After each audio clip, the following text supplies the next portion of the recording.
The touch of your hand makes me do love. It's a smile on your face, and as time goes by, I know I'm in a better place.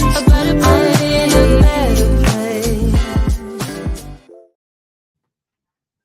Ooh, welcome to Put It All on Red. This is Roberta the Tool Lady. I have Clinton Patton, Senior.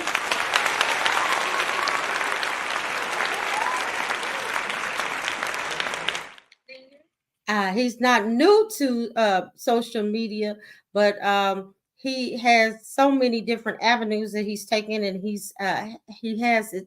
As I was sharing before we came on, has so much passion about several issues. So tonight we're gonna just talk. So that's what I'm calling. Let's talk.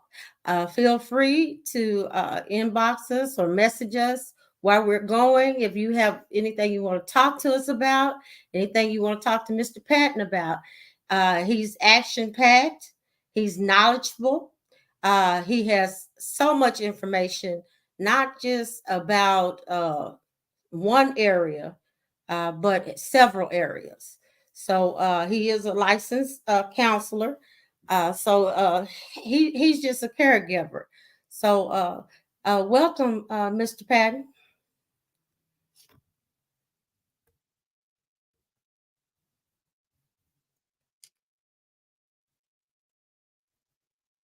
I think you're on mute.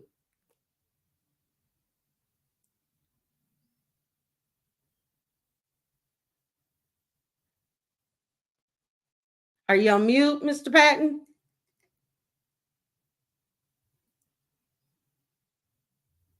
I think you're on mute. You got to unmute it.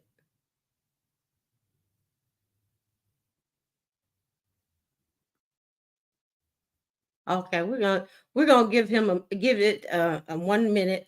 I have several other guests that I had invited tonight because there's a lot going around. One thing is relationships, communication within relationships. Even for most of us, is even identifying relationships, right, and maintaining them. Some people think when you talk about relationships, you're thinking, oh, Roberta, you're talking about with a significant other.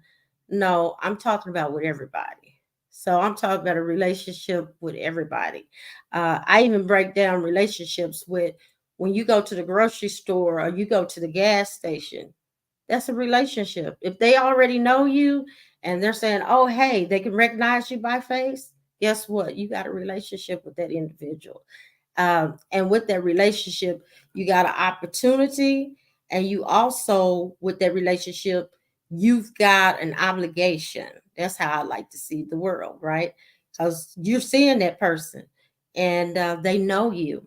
Let's see if Mr. Patton has his mic, his speaker on, if he can speak to us. Or is he logging back in? He may be logging back in. Come on, talk to me. Talk to me. I want to talk to you. I want to know what's going on. What are you up to? What are you interested in hearing? What are you interested in putting on red? Uh, you got it off mute, Clint?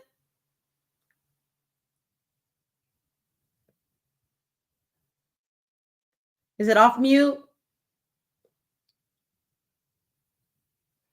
You're still muted. We can't hear you. Let me see. Let me see if I can help him. But yeah, I want to hear what you have to talk about. Um, we have so many things that we can improve on. One of the other people that I invited tonight, along with Clint, specialize in relationships. And I had heard her speaking before, and she talked about communication. How are we communicating? And right now, you see what a barrier in communication is with Clint not being able to speak with us. And you see, it's kind of a little frustration. Um, let's see. Yes. Um, so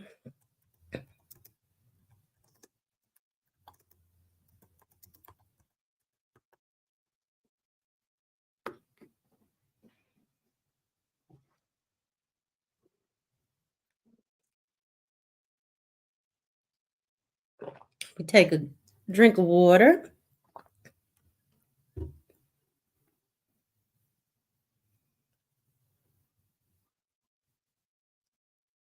All right. Well, audience, we'll be right back on here in a minute, okay? Um, oh, okay. All right. So we'll be back on.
All right. Sorry about that. We had some technical difficulties. Clint, can you hear me now? Okay. I can't hear you though.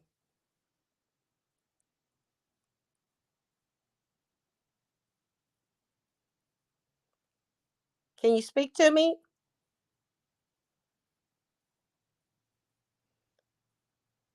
I think you're still muted.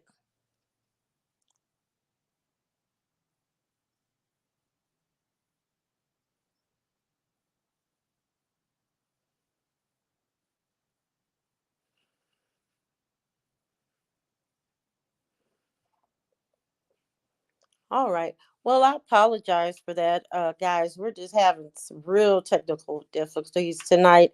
Um, I don't know what it is or why we're not able to hear Mr. Patton. Let's see.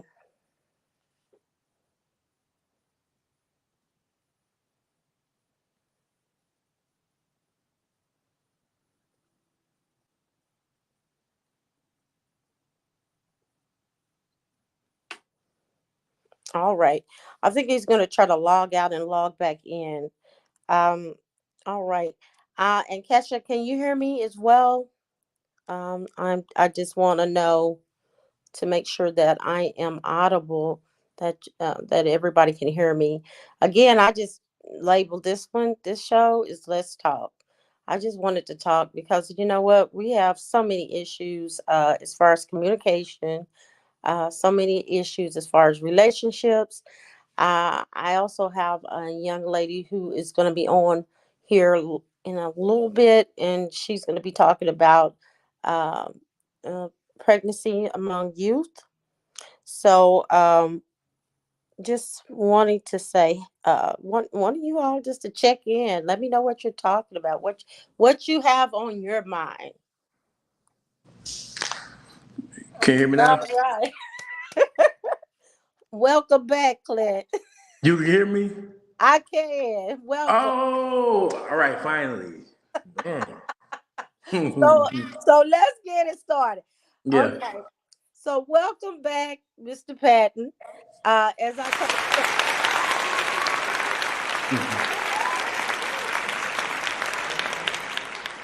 you, were making me sweat a little bit in this throat. Man.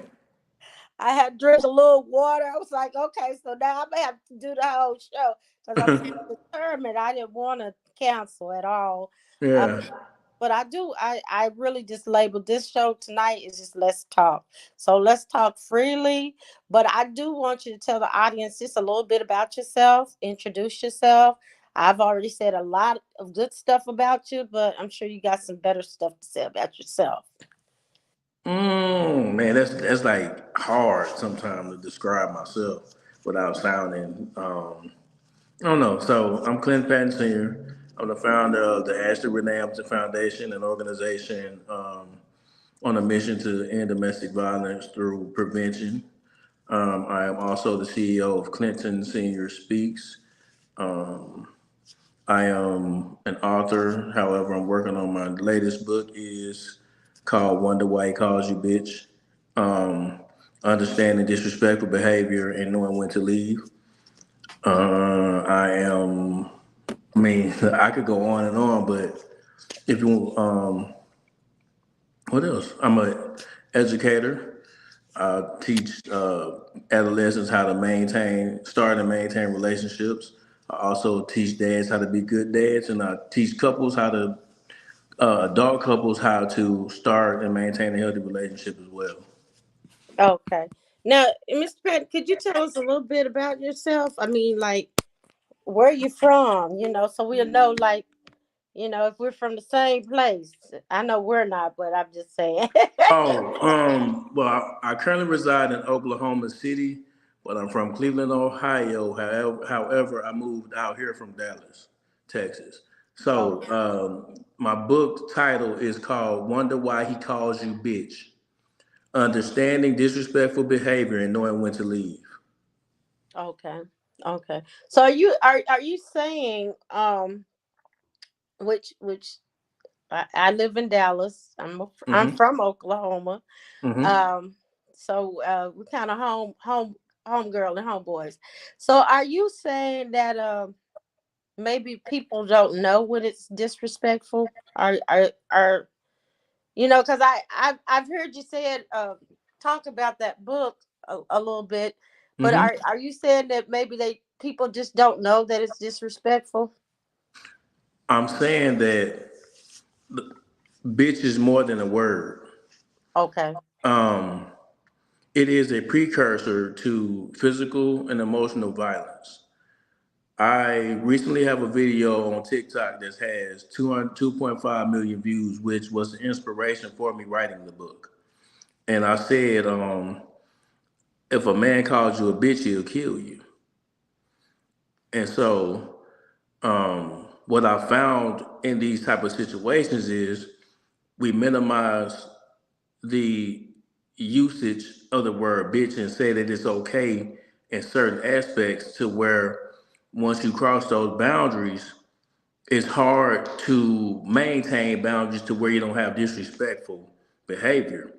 So when you have someone who is in an abusive relationship, 9 times out of 10, they've been called a bitch first before they've been attacked.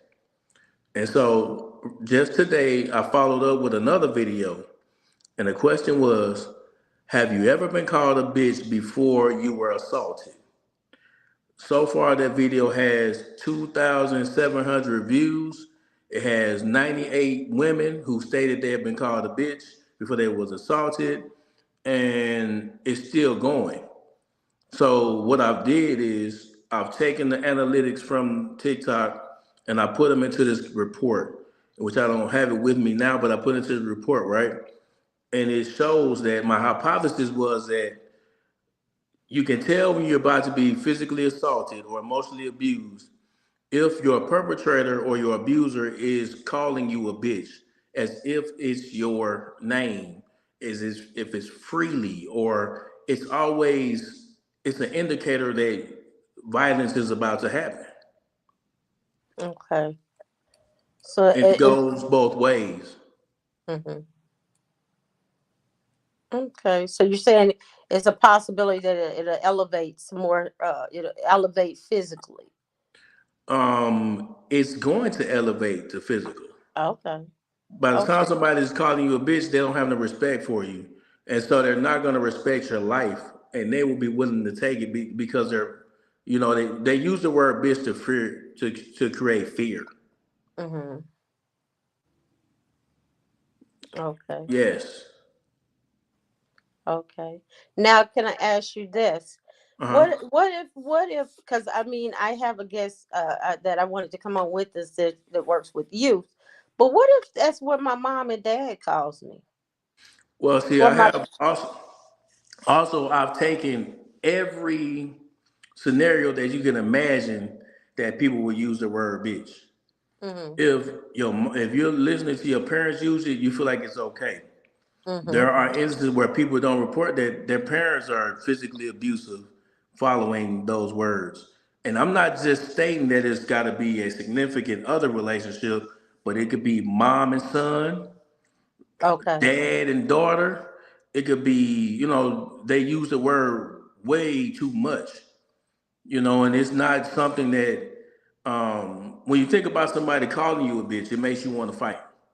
It makes you feel aggressive. It makes you feel disrespected.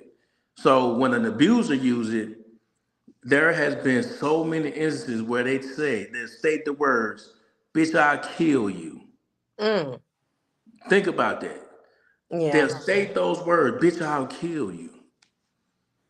And what makes it true for me is that the person that killed my sister told her those same exact words and he ended up killing her. Mm-hmm. Mm-hmm. So this is not just a word. And I know people don't want to hear it because it's something we used to. We didn't put it in our rap songs. Right. We use it when you homegirls. That's my bitch. Like, Bitch. That's no, you don't talk to your friends like that. mm-mm. That is disrespectful. Even when we're playing sports, the one you could call us anything in the world, and we'll like shake it off or whatever. But you call somebody a bitch, they ready to fight you. And if they ready to fight you, they feeling disrespected, so they willing to go hard to hurt you. Mm-hmm. Abusers use the word bitch when they driving. Mm-hmm. They use the word bitch when they want to scare you. Mm-hmm. When they drinking and use the word bitch, Mm-hmm. it's dangerous. There are several instances where using the word bitch will cost you your life. Mm-hmm. And it's also emotionally abusive. Mm-hmm. Nobody like to be called a bitch from the person that they supposed to love. They're supposed to love them. It's disappointing. It Yeah. is degrading. But how can I call you a bitch and then turn around and say that I love you? So this book, Wonder Why He Calls You Bitch, is made for those who may be in a relationship and stuck by a person that's called a person by a person who has been calling you a bitch, and Yeah. you feel stuck, and you need to learn how to learn a way out. Mm-hmm. So I'm in the second phases of editing. I'm pushing to get it done by the middle of May. I am self-publishing this.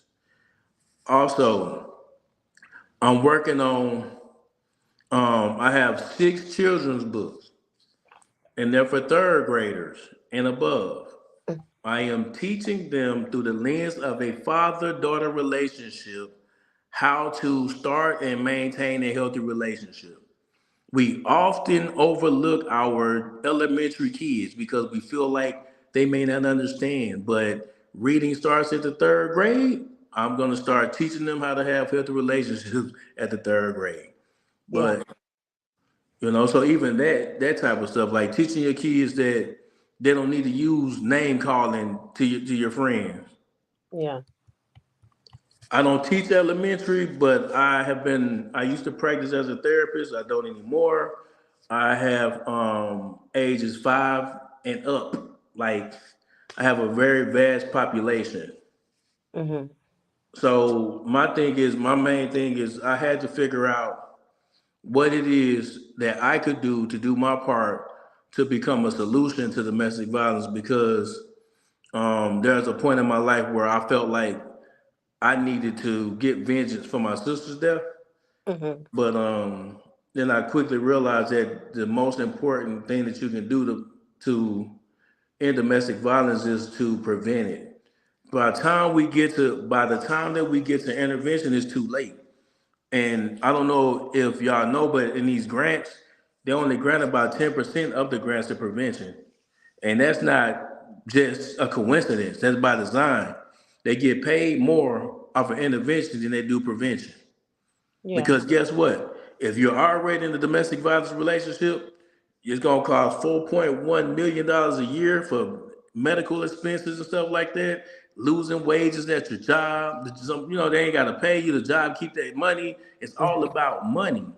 Their domestic violence is 100% preventable. Okay. Okay. Now, um, I understand you with communication. I think about Hmm. when I think about the word bitch is Uh-huh. dehumanizing something because Yes, because it's not bitch does not mean human. it and doesn't. and often we do that in our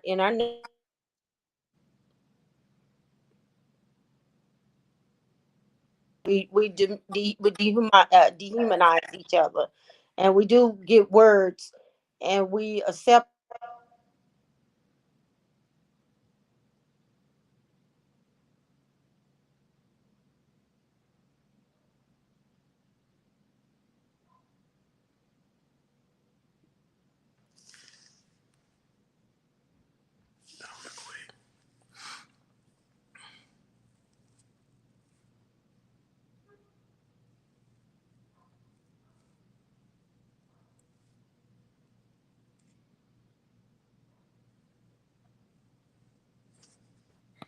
okay. Did you understand what I was saying? You was cutting in and out. Okay, I apologize. I was saying, to say it again, that it's not acceptable to be called out your name. It's not No, because acceptable. oh my bad. I'm sorry for cutting you off. Oh, I was just saying it's not acceptable to be called an animal.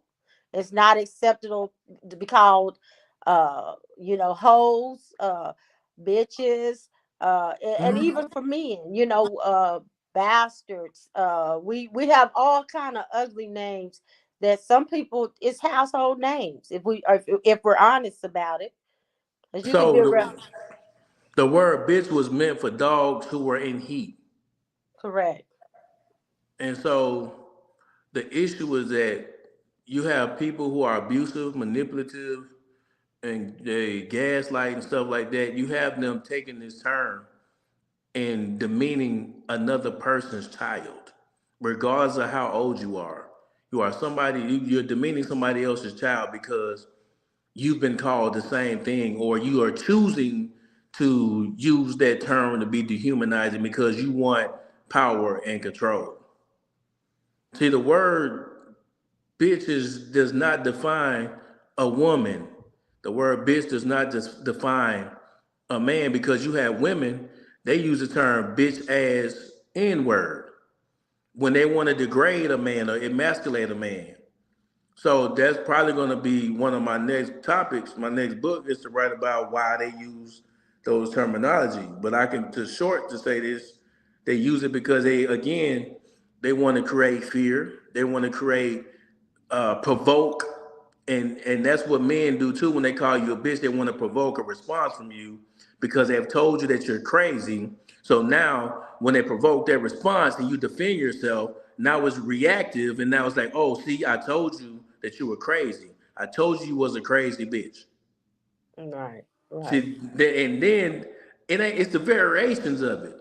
Calling a woman a crazy bitch is something that does not need to take place, because again, you're speaking to somebody else's child like that, somebody else's friend, somebody else's cousin.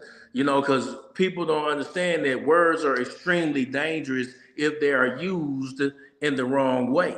That's right. That's right. You know what I mean? At the end of Yeah. the day, like, the goal is, a lot of a lot of our relationships fail because of the choice of words and the way that we choose to use the words. Yes. I agree. But I think some words we probably shouldn't even have in our vocabulary. But Yeah, again, like I said, some words have been taken and they've been continued to use in certain families, in certain communities, and they are not helpful because again they dehumanize, and we wonder, not only to domestic violence, but mhm, violence period. We right. wonder how you can shoot one of your friends down, or one of your old classmates down, or somebody you used to know. How can you shoot them? Well, the reason why you can do it is because you programmed your mind that person's not human from what the words you've labeled. People Uh, that use those type of words don't even love themselves. They don't even value their own life. right, And they don't value their own life when they live in environments that are, filled with violence, including whoopings. I don't know how many times I got to say that. Like, whoopings should not be considered discipline. It should not be considered discipline. You know what I mean? And I say that because if you're hitting on a kid, you're teaching them that in order to get my way, or if I make a mistake, I need to be hit, or I need to hit somebody. wow, And yes, people will, and just because we have been doing it for centuries, it doesn't mean that it's right. It right, does not mean that it is effective. If whooping was effective, you would have you wouldn't have a prison full of people, because they would have got that whooping for the first time, and they wouldn't want to get the whooping again, and they would stop doing it. right, Whoopings does not change behavior. If it did, you wouldn't have to give multiple whoopings. right, right, However, what works and changes behavior is healthy relationships that are rooted in positive reinforcement. Positive reinforcement is when you are consistently pointing out the behaviors that you want to see in your child, or even in your significant other, because we're all human beings. Name calling should never be a part of a relationship. right. Never. I agree with that. I agree with that. That's true. Yeah, because it is. It's hard. It's hard to take someone sincerely if they curse you out and then you Yeah. turn around and say, "Hey, I love you." Yeah, That when does that happen? because Or how? Yeah, go ahead. love doesn't hurt, and I don't care. They can, and it's crazy how you have people defending this. Like, right? If I said that love doesn't hurt, they'll say, "Well, I love my kids." So how can I say that I love my kids if I'm not creative enough to foster a relationship with them that's healthy and guiding as a sensei? But I can whoop them to get them to do what I need them to do, Yeah, and yeah, they still might not do it right. yeah. I mean, so at the end of the day, we have to stop being so. I don't really want to say lazy, but sometimes we're lazy parents, and we think that whoopings is gonna get to where need to go, right? And it Right, doesn't work, and it right, goes back to words, right. words. The research that I've done in reference to the word bitch has really been eye opening, and to see that there's over 2.5 million women. Was 91% on my video is women, 8% men. You got 91% of 2.5 million people women that have been called a bitch, Yeah, and right before they've been assaulted by the person who has told them and lied to them about loving them, because that person does not know what love is. There's a difference between lust and love. correct, correct. And that's where our little girls are lost, because now daddy is absent emotionally. I ain't even talking about the present absent, because you can be present physically, but you don't talk to your daughter. You don't play with your daughter. You don't teach her things that she needs to know. And you wonder why she's out here searching for love in men who don't love themselves. And Right. then now we got to have counseling and systems in place to try to fix something that should have never happened in the first place. You have Right. little boys who think it's okay to hit on girls because that's they used to say that means you like them. So we're teaching our kids that a boy likes you if he hits on you. That is Right. confusing. That has nothing to do with like, nor does it have anything to do with love.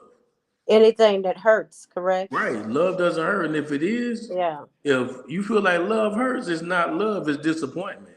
right. It is. It Disappointment is. hurts. Now, with saying that, with let's go into the teenage pregnancy Okay. topic.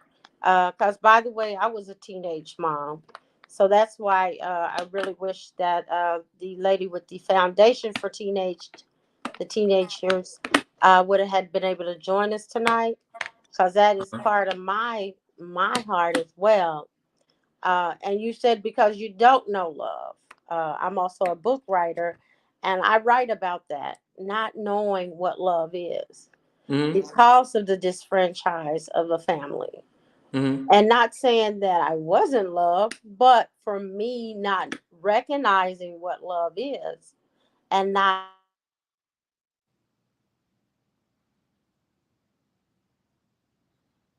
You cutting in and out.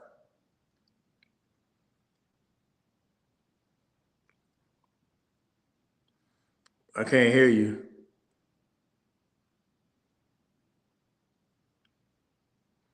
I can't hear you.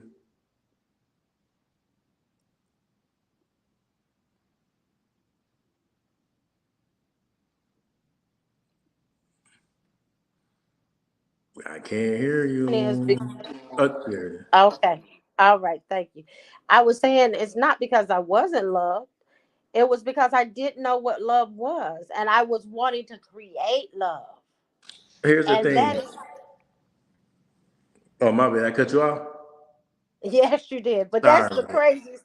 Now that I realize that, that's the craziest thing, to want to create love, right? Because Mm-hmm. God has already created love. So Mm-hmm. why would I take Roberta's understanding of love and try to implement it in my life and other people's life. That's kind of reckless, right? Mm-hmm. You can go ahead and go and give your side I'm of it. listening. Go. You got some? Come on. Okay. No, I was just saying that that's really reckless. That's just But me it's being genuine and no, it's saying not. that. Listen, it's not that you were being reckless. So Uh-huh. when a young lady becomes pregnant, and when she starts to engage with a young man who has led her to believe that he loves her, is because she's running from an environment that is not loving. She is running from an environment that is not learning, nor is it conducive to her learning to love herself. So she seeks outside things to make her feel loved. And that's where you get this, oh, if I have a baby, the baby's going to love me and I won't have to worry about nobody leaving me because these type of pregnant teenagers, they have a fear of abandonment. They're afraid of being rejected, and they feel like if I have a baby, then this person would never leave me. But see, that's where we as a community have to come together and really teach our kids what it's like to be loved by loving them and placing them in environments that filled with love. And I'm not saying that they're not going to make mistakes, but we still have to love them through those mistakes. And love is correction. That's what happened. It's in Proverbs, I think it's verse 13. Love is correction. There's not, it didn't say love is me whooping you with the belt. Love is me talking to you. Love is me speaking life into you. You know what I mean? Because words, there is power in the tongue. There is life or death in the tongue. And that just simply means that, yes, I can have a child. Even as a mom, you can give birth to a child. But that doesn't mean that you give that child life. You give that child life when you have a life and you fill that life with love and you give that love to that child. We wouldn't have so many teen pregnancies if our kids got the proper amount of attention and love and not making them afraid of coming to us to talk to us about things that are detrimental to their life. Right. Right. And I think so, that is abandonment is a big one with me. So that Yeah. has always been one of my situations that I always deal with is abandonment. But it did take me a long time. I was like, whoa, you know what? Maybe I didn't know what love was, and that is an issue that I see, and I know is not materialistic, and I think our audience needs to understand that, especially young moms and even moms, period. Because I hear them say, I bought them this, I bought them that. That's not love. Love is taking that time with that child and nurturing that child. It has nothing to do with the material stuff. You're only teaching them a behavior at that point. What do you think? So to me, God is love, right? Mm-hmm. And if you understand that you are made in God's image and what that really means, then you don't have to be taught about love because it's in you. Your love is when you grant people grace who may not need grace, but you grant it to them anyway. Grace is love. When someone make a mistake, you don't jump down their throat. You try to understand them. That's grace. Grace is Right. love. Giving Right. yourself grace. How do you love yourself? You give yourself grace. You know you're gonna make mistakes. You're not gonna do things right. You give yourself grace. And that will mean that you are made in God's image. And if you're made in God's image, you know that you love yourself because you love yourself.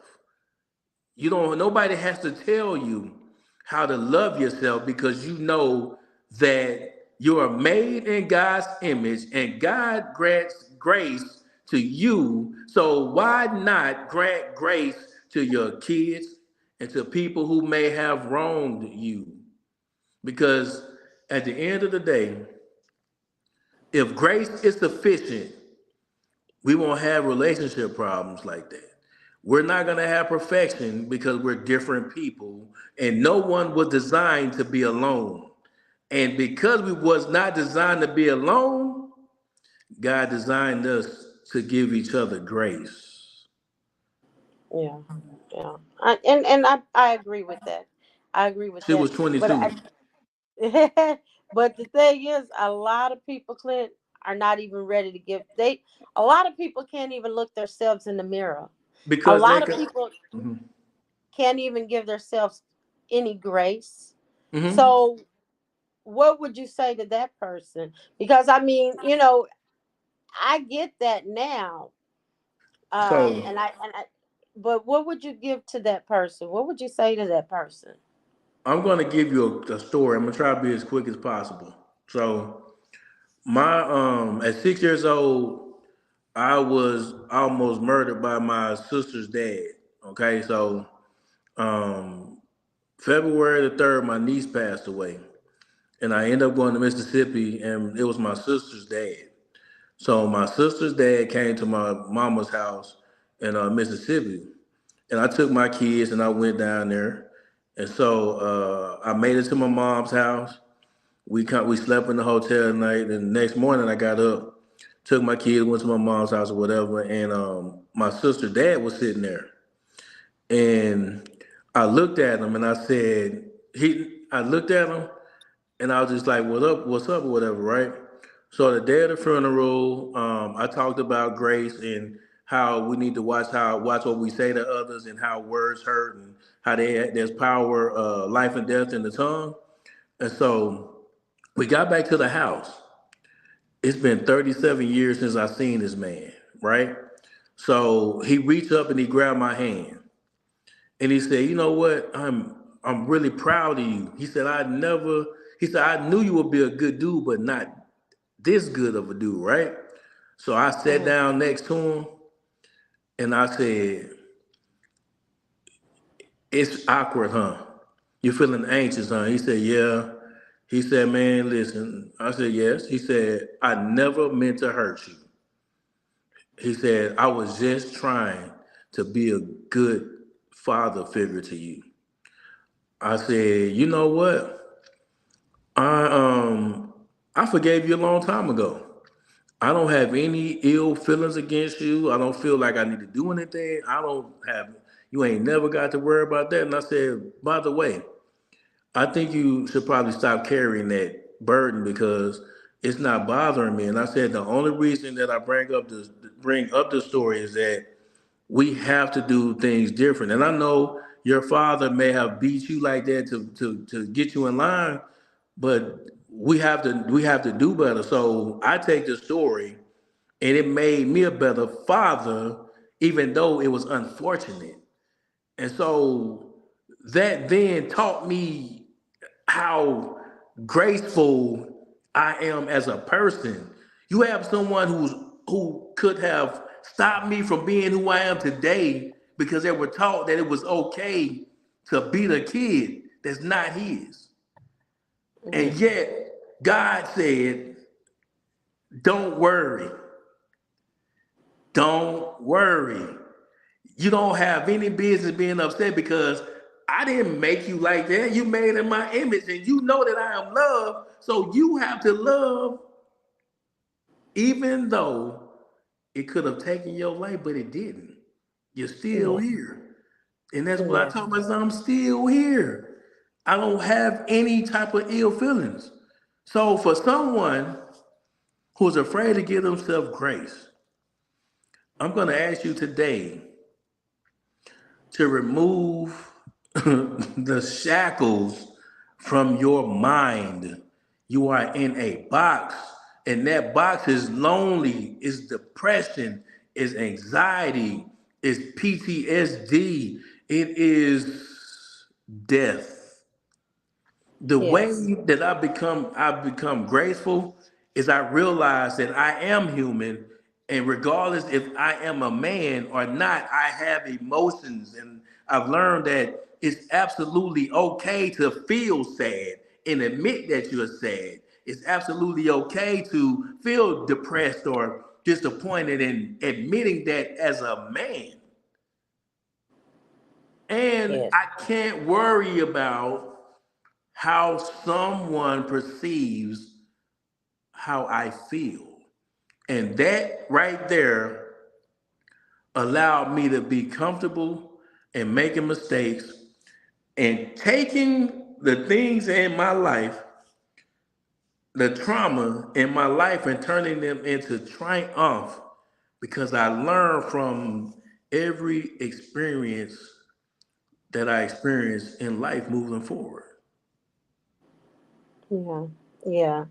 And it's ironic you say that. I noticed some changes with you, even this little time, and I know we're Hmm. virtual, but I even noticed some subtle, even in how you speak. Your speech is even softer. So I'm glad that you got to experience that, and I'm because I'm glad that some of that is gone away from you, because that's very painful. People usually, they feel like if I hold on to a vendetta, or if I hold on, to how I'm gonna get them back, that's gonna make me feel better, and all the time that they're holding on and waiting, they're it's almost like you say in shackles, or they are it put up under pressure themselves, and it's painful, and like you said, it's isolation, it's hurt, it's depression, possibly hypertension, because we It- internalize all of that, it's and suicidal. and suicidal, yeah, and sabotage. That's where we get self-sabotage and just Hmm. not liking yourself. So I'm glad you got to experience that. And I know it probably was a long time coming, but I'm very happy that you got to experience that, because I believe this is going to be a new book for you. I believe you're on Yeah, a new. Yeah, I think this is a new book for you.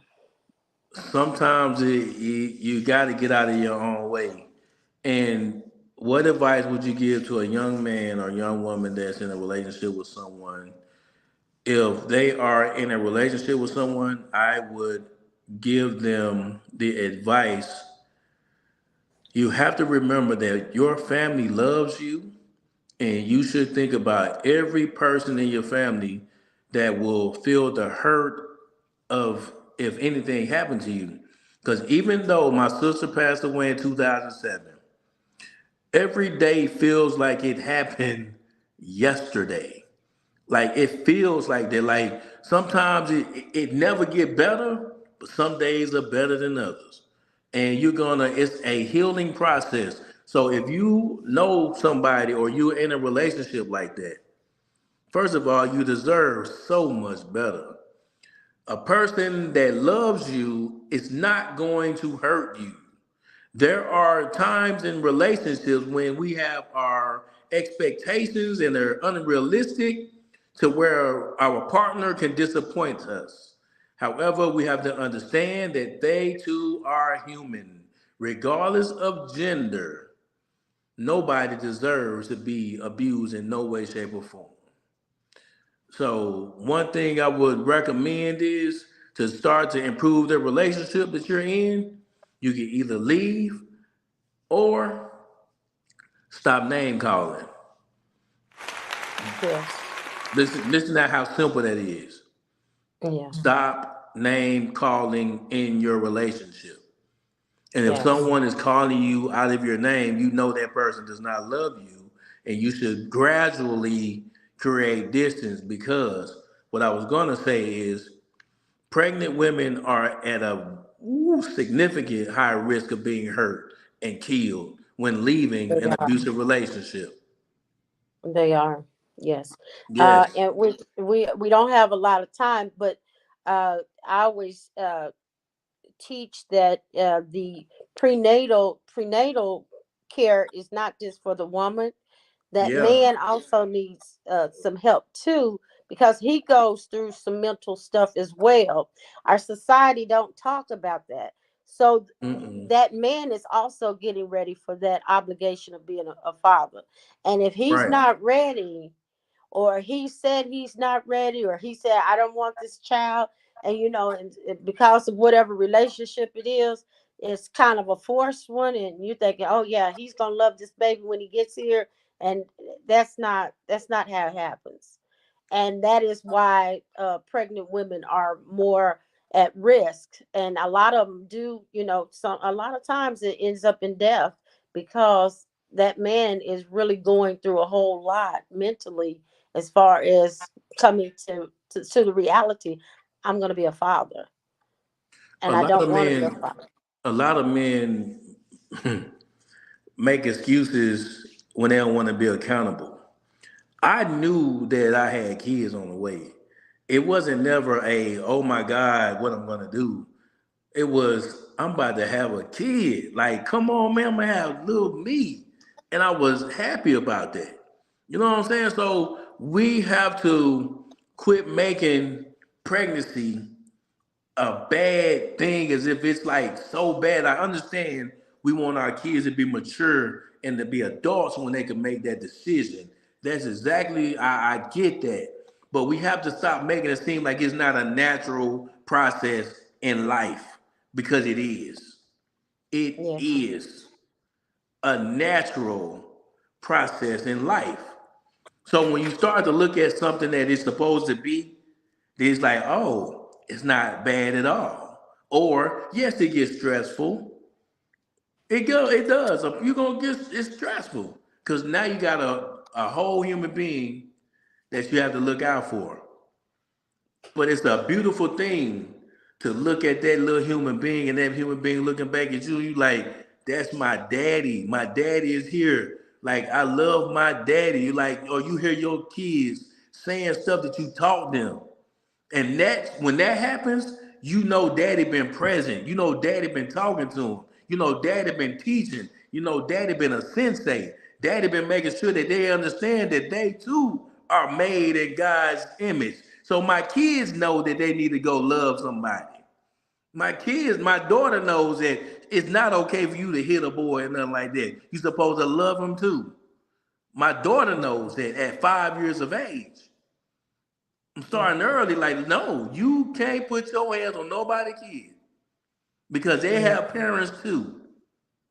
yeah. My son, he knows that if anybody puts it, a girl put her hands on him, we are prosecuting to the full extent of the law. Keep your hands to yourself. Right, Give me the right. book, judge. I throw it at her. It go both ways. It Yes, goes both ways. It does. Well, relationships. Go ahead. well, our hour has ended. I'll be having Mr. Patton back again. Yes, We'll be ma'am. getting some updates on that new book. I appreciate his time tonight. Yes, I'm going to try to get the other young lady on here with us, so yes, we can discuss some of the other topics. I want to say thank you for joining us on Put It All on Red. Hopefully that you discovered some kind of nuggets to discover yourself, to love yourself. As Mr. Patton said, your love got to start with you. So start ma'am. loving that person that you are. And Mr. Patton, you want to say something before we leave out? Oh, you know what? The only thing that I'm gonna say is just remember to first grant yourself grace. You gotta love yourself first before you can even understand or know when a person loves you. Grace is uh, the most important thing that you can offer yourself, so that you know when to give grace to other people, because at the end of the day we are in this thing together, and we do not have to have a community of violence or community of unhealthy relationships.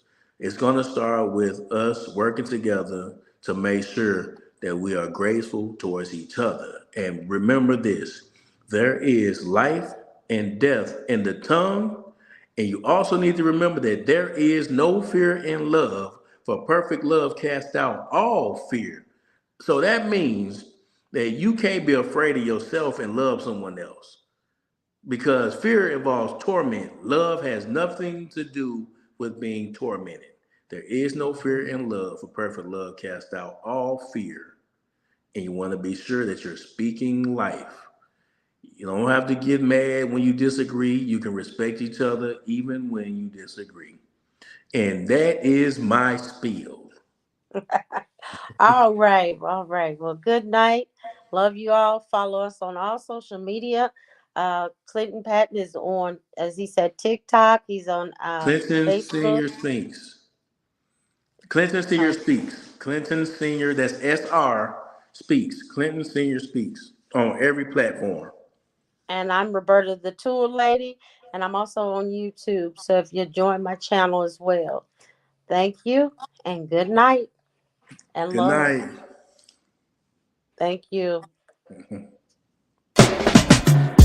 There's a sparkle in your eyes.